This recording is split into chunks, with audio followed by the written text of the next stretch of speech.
Hi, I'm Karen Rice and welcome to my acrylic channel.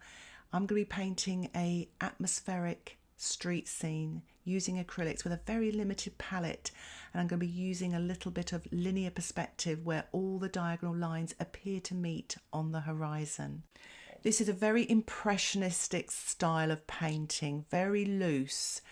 And I really hope that those of you that want to loosen up will be inspired by it. And I kind of show you my process as well. So I hope you really find this tutorial helpful. And if you enjoy it, don't forget to subscribe to my YouTube channel for updates of my latest tutorials. So let's get started. I've sketched out the street scene with some very just simple lines with my HB pencil, and I put some framing tape around the edge. Instead of even using the palette, I'm just squeezing the paint onto the paper using a flat brush, and I'm just get stuck into the painting the large dark areas first. I'm going to paint a tonal picture, really, just using a bit of orange at the end for some more light, and I'm going to use a little bit of water as well. If you are a beginner or starting out in acrylics, work on a smaller scale and just watch the tutorial and maybe paint along again after. A full list of the materials that I'm using and a photo link, please see the description below. I will also put a link for a video that I created discussing the materials that you need if you're starting out painting in acrylics. I've actually watered down the acrylics in some places where it's a little bit lighter. I always like to do this in the beginning of the painting for acrylics. It's almost a bit like watercolour painting, but I'm basically just setting up the sort of tonal values for the start of this painting, a little bit like what oil painters will do with a little bit of turpentine. And I'm just painting the sky area with a diluted wash with my flat brush.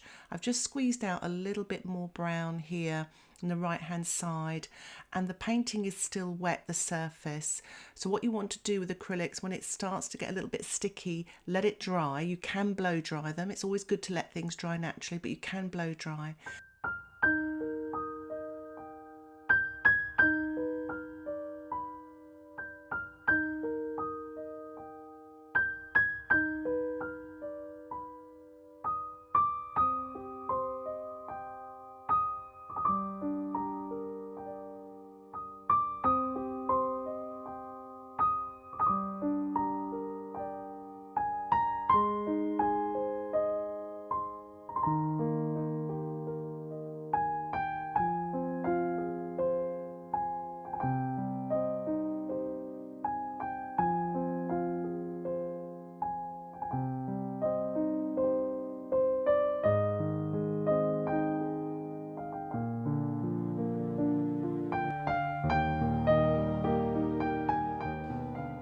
I actually squeezed out some more brown paint, and it's quite a dark colour brown, just to paint in some really dark shadows of the buildings and of the lady sort of in the foreground here, still using my flat brush and still using the sort of same timing of the paper. I hadn't blow dried it yet. As you can see, I've got a little plastic palette there I've not even used yet because I can just squeeze it straight onto the paper. I've actually squeezed out a little bit of orange now just to kind of give a little bit of glow on the edge of the buildings. I'm already starting to think about the atmospheric lights that are in this acrylic painting.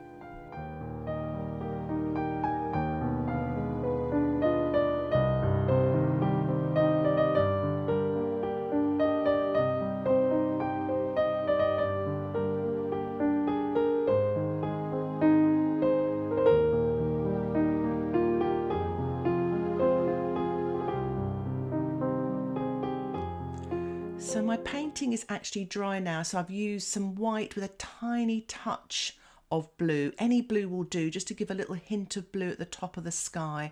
And I've got a blob of something like Naples yellow or a raw sienna just on the horizon there. The sky is going to be a lot lighter than this, but I want to get some sort of substance of colour underneath. So I build up my layers in acrylics, and I'm using this sort of Naples yellow colour and painting it on the pavement. And I will do a lot of blending with my fingertips. If you don't like that, just use the brush or even a piece of paper towel to sort of get this lovely sort of smudgy blending, as you can see I'm doing here. Okay, the star of the show, the sun. I'm just gone on straight with white paint onto the surface here, and I'm blending, still using my flat brush. I usually say to my students, don't use white at the beginning, but I feel I need to get the light going here. So I'm just painting it in on the horizon, and the way it cuts into that building was the thing that attracted me to this photograph. I'm using a little bit of yellow now and painting it around the edge there, whereas the sunlight catches the buildings there on the edge. You can see a little bit of yellows and oranges as well, and I wanted to get that in, so I'm using, again, blending with my fingertips and painting this yellow light on the edge of the buildings and on the pavements. I've swapped to a smaller brush as well, a little flat brush. The brushes that I use are really cheap. I just sort of buy I don't spend a lot of money on my acrylic brushes because I don't tend to treat them very well. They get thrown in here and there, and sometimes I forget to rinse them, and of course if you don't rinse them, the paint dries hard. So remember to keep rinsing your brushes if you're not using them and they have paint on them. But I bought a little set here. I think it cost me about £5, and there was about 8 brushes in there. It's really economical, and I'm still using them. They're still going strong, so I love them. And I'll put a link for those brushes in the description below. But I'm just smudging and, you know, just getting some of this atmospheric effect here, and, you know, using the yellows, using the white, and using my fingertips as well. And what happens when you blend with your fingers, it just gives that sort of really atmospheric effect. You know, you really blend, and it's quite effective. So I'm going to start painting the cars, and I'm just using a little bit of the orange and some yellow. And it's quite abstract what I'm doing. I'm just sort of painting some light tones with my small brush and just sort of getting in the main sort of image of the cars, the shapes, the lights. I'm not painting every car in. I've sort of probably painted about 5 cars here. There's probably about 15 in this row, but just little blobs of light on the top, on the side, on the wheel arches, and now I'm painting a little bit of light on the road as well. Take your time, don't be daunted by it. It's a very atmospheric sort of painting here, so you can sort of get away with not painting everything because the light's hitting it, and your mind makes up for what you can't actually see. You fill in the blanks, as it were.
saw there, I actually started to define my buildings at the top again, where you may have lost them when you were painting your sky. And there's no harm in that. That's the wonderful thing about acrylics. You can just paint over the top and have another go and get that desired result. So, you know, do have a go, just have a little practice of it. I always say start small and just sort of build your confidence from there. You know, sort of just a small little painting. No one can see it. It's like even a sketchbook. Just practice. It's all about the practice. So I'm painting in this person now. I'm actually using some black, and you could mix it with some brown if it's a little bit too flat looking. Black can be quite a sort of a matte sort of colour. And I'm just adding a little bit of yellow ochre to that as well, just to soften it a little bit. I don't want to make it green though. So I've got a little bit of violet on standby as well, just to make sure it doesn't turn a sort of garish green colour. I've painted in a bag, and now I'm painting in the shadow colour. I don't want to make the shadow colour as dark as the person though. And now I'm painting this person behind as well. I'm using a very small flat brush and just painting again another person behind or in front of that one. So just to kind of show a little bit of a bustling street scene. And I'm painting in the railings now, and just sort of wet on dry, and as they come towards me they just get bigger, more defined.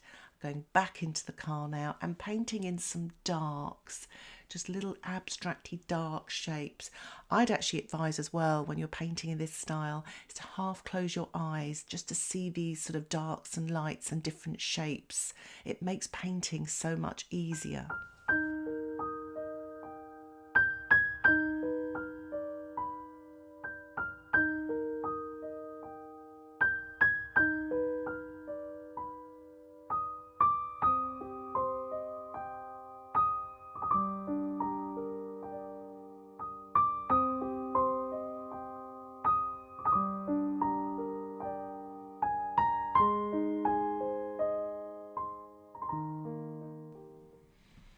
I'm using a wooden peg here and they're keys. They're for the back of canvas, box canvas painting, so you can actually stretch them a little bit more, and they call them keys.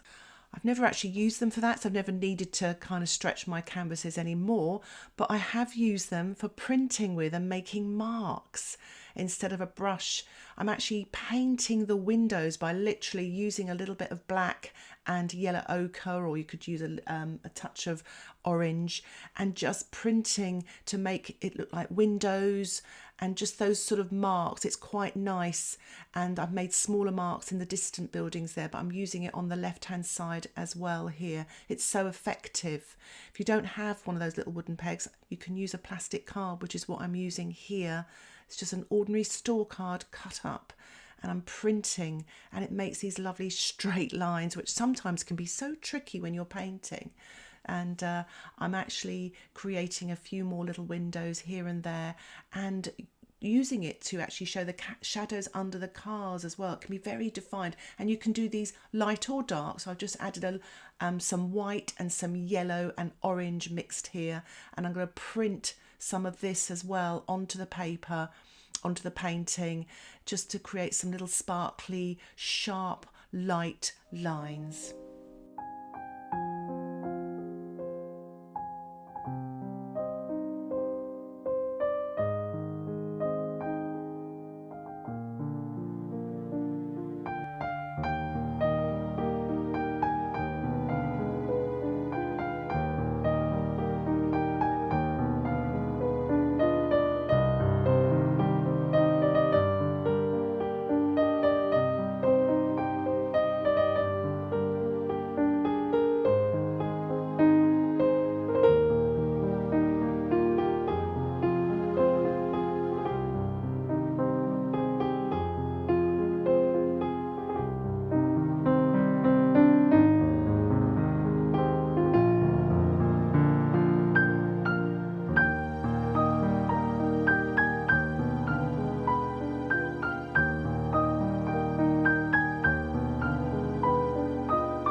As you saw there, I swapped back to a little round brush just to create some really sort of bright highlights on these cars, because they're metal and they're catching that sunlight. They are so bright and it almost brings them to life. I'm painting on the top, on the side, on the wheel arches, just a few little marks here and there.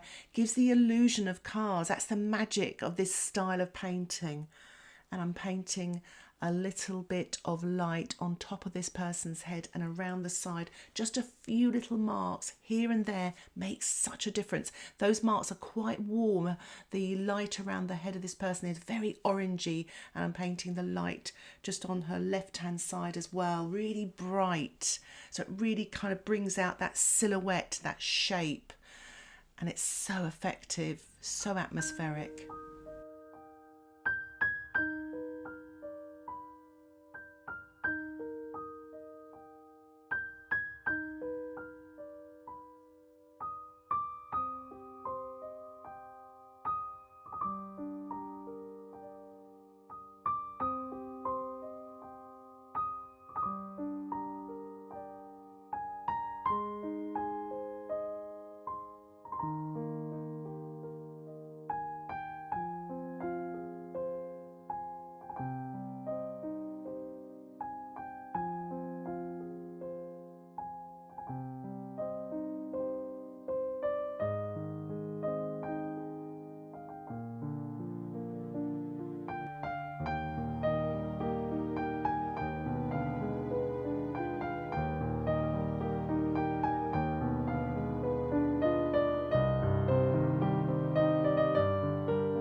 I'm just spending time on the buildings in the distance there, putting a bit of orangey light, still blending with my fingers. You notice I'm always rinsing my brush as well to make sure that I get really nice clean colour. I'm also painting the windows as well with my brush, so you don't have to use the little wooden pegs all the time either. And just getting some more darks here just to define some of the people in front of this lady here, and painting a little bit more dark on the wheels there just to make it look like a car. Actually, it just pops it out, doesn't it, immediately as soon as you put those wheels in with the darks there. A bit of dark at the back. Less is more. Just sort of paint little marks. Remember though, if it goes wrong you can always paint over the top, so don't worry. So I'm mixing up a little bit of black and red, and I'm just painting some of the sort of paving stones here, just very sort of swift brush movements, so I don't press too hard, and it just gives a little bit of detail. And I'm painting more white in the sky. I want this sky now to be so light, so I'm adding another layer. And it's good to layer in acrylics because you add more sort of depth to the colour, and this light is the most important thing. It is the star of the show, and that's what I really want to come across. So when you look at it, you almost have to put your sunglasses on to look at the painting. I've added a touch of yellow into this white just to give it some warmth. I felt it was a bit too cool looking. So I'm just kind of keep going here with, you're seeing my process really, how I'm building up, not necessarily painting over things to get rid of things, but just to kind of embellish and make them look sort of, give them more depth. So I'm adding a touch more yellow to that sort of left-hand side of that, but the sun there where it's cutting into the building, where you can't really see the edge of the building, but you you look hard enough, you can see some little marks there. So I'm just sort of creating that sort of halo effect, adding more white, smearing and smudging with my fingers there, adding again more white, sort of really blending away to create this lovely sort of sunshine hitting the building. I've actually put some sort of a warm brown there. You can use red and black mixed up together just to create some orangey light in the distance. I'm giving a little bit more detail to the people, putting light on their heads, but also dark shadows, and really defining again this lady here with a few more sharp lights just between her feet there, more light in the distance there. If you couldn't get enough of the light, there is even more. I just want to we're getting towards the end of the painting now. I'm really just focused on the lights, the highlights here and there, painting some on the railings where the light comes in there, because the light bounces off that pavement coming through there. It's so wonderful, isn't it? These sort of very extreme light situations.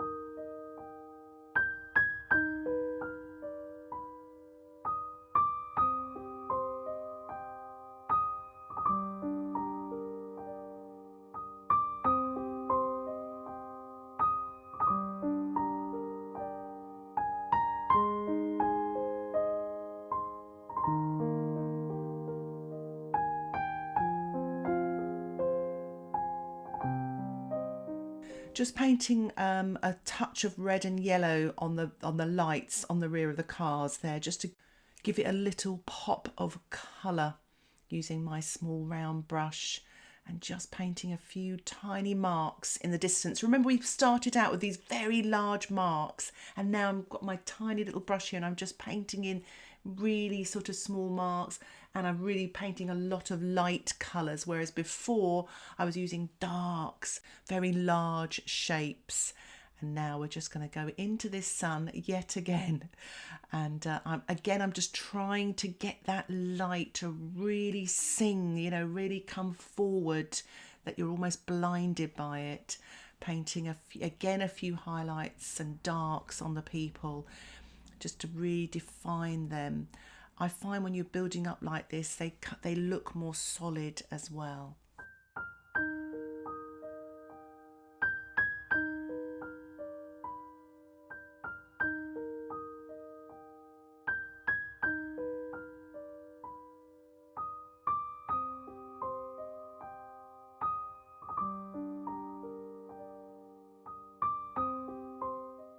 I'm using a palette knife here, but you could still stick to your plastic cards, but you get these lovely thin lines.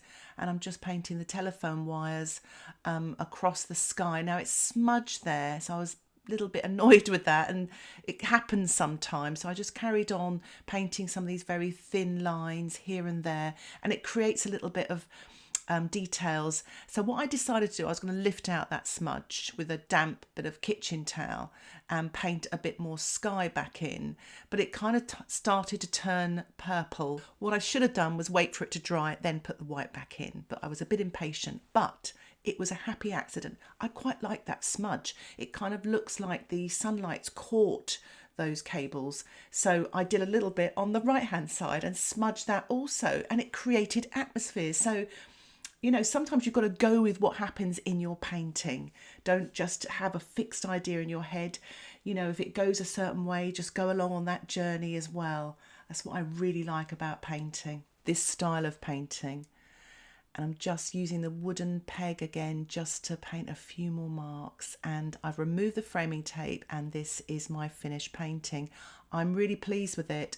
I love the light. I love those smudgy sort of telephone wires, the sunlight streaming down onto the street, the warm light on the pavement and the cars. And it's got great depth because it's got that 1 point perspective where all the diagonal lines appear to meet on the horizon. I really hope you enjoyed this tutorial and it inspires you to paint an atmospheric sunlit street scene. If you'd like to see any more tutorials like this, remember to subscribe to my YouTube channel and you will get updates of my latest tutorials. If you have any comments or questions, please put them in the comment section below. I'd love to hear from you, and if you have any suggestions about future tutorials. Thanks again for watching. Happy painting. Bye for now.